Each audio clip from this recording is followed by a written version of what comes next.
ఓ master అబ్బాయి కదా, గురువు గారు అబ్బాయి కదా, బుద్ధి చెప్పేవాడు బుద్ధి తేనేమయ్యా అన్నాడు వేమన్న గారు. అందుకని ఆయన తప్పులు దిద్దేవాడు.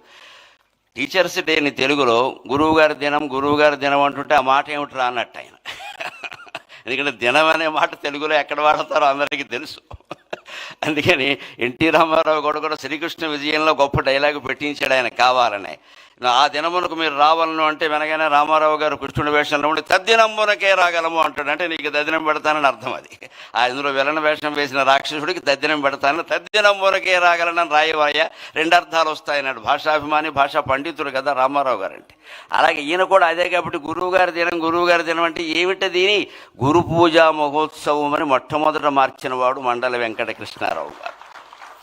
భాషలో అటువంటి దోషాలు సరిచేయాలి మనం. మదర్స్ డే, ఫాదర్స్ డే కానీ తల్లి దినం, తండ్రి దినం అనకూడదు.